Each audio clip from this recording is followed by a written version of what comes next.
Hey guys, MoonwingCuber here. Today I'm going to teach you how to solve the Pyraminx. And then we have a no new code. That's all.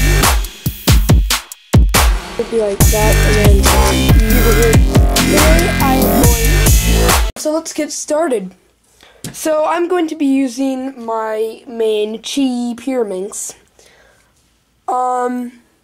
So let's get started. There's a couple steps to this solving the Pyraminx. Step 1, solving the tips. So these are the tips, the outer pieces.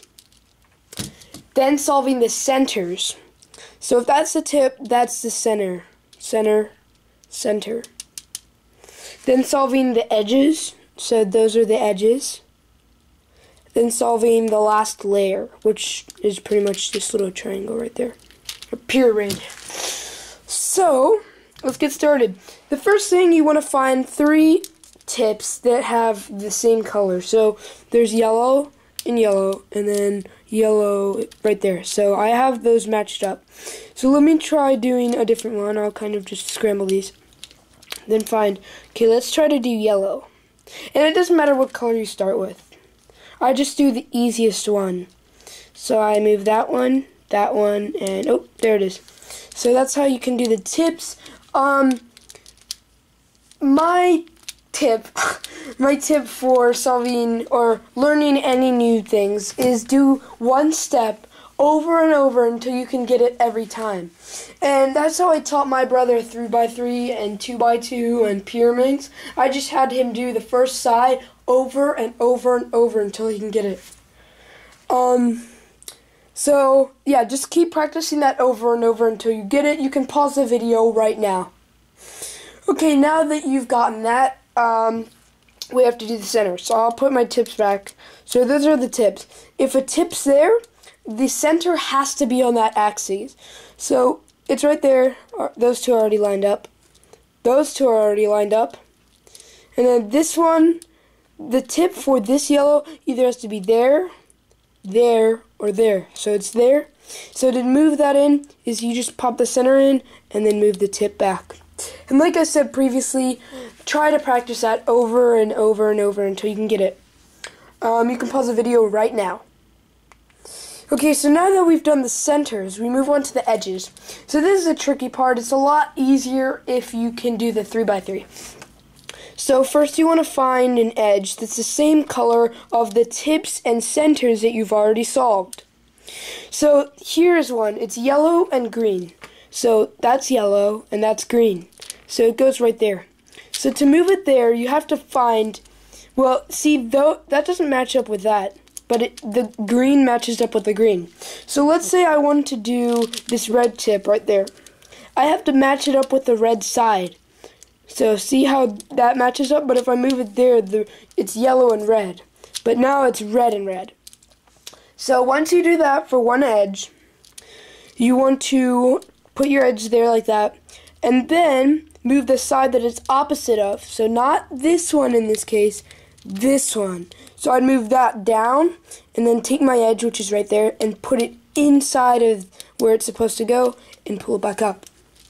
So let me find the next edge. It's right there. If it happens to be like that, just pretend any edge.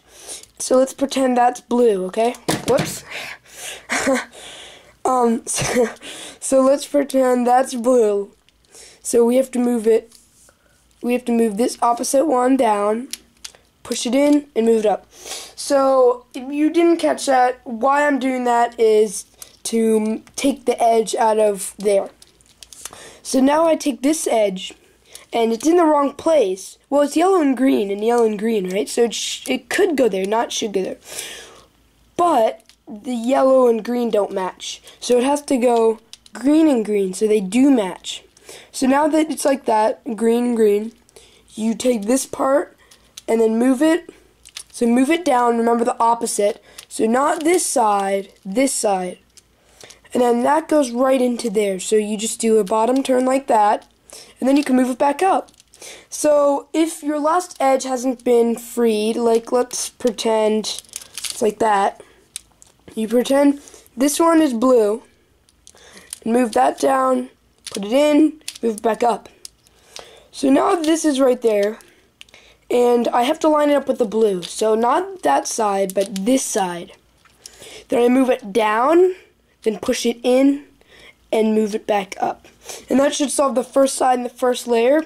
If your Pyraminx doesn't look like this, you can rewind. And now is your time to pause to practice. Okay, so now that you're done with that, we're going to find... Well, I'm actually going to give you 2 ways to do this. One's a little bit tricky and one's easier, but the trickier one is faster. So your Pyraminx should look like this. Okay? So you want to find one that only has one rung. So see how all of those are lined up, but that one is out of place. So what you do is, starting with the one that's out of place, you move that one towards you, then you move the opposite one towards you, then you move the first one you moved away from you, and the second one you moved away from you. And then it should have put that, like your yellow edge, in the middle of nowhere. So remember how you put that in. You line it up with the green, and you pop that down, push it in, and put it back up. So now we come to this case.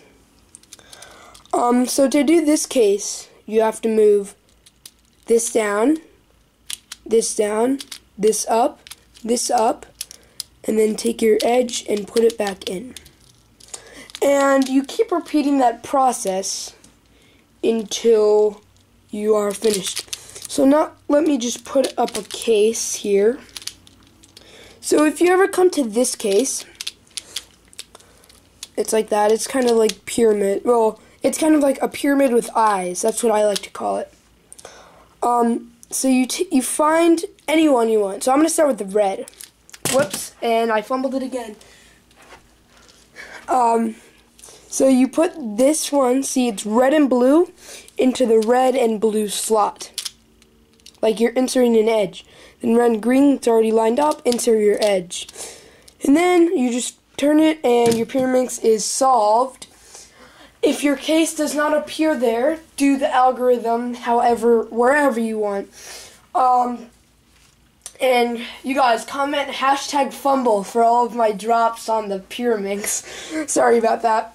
So I guess that's it. Remember to like, comment, and subscribe.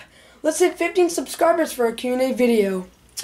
If you're still watching this, also comment #fumble again.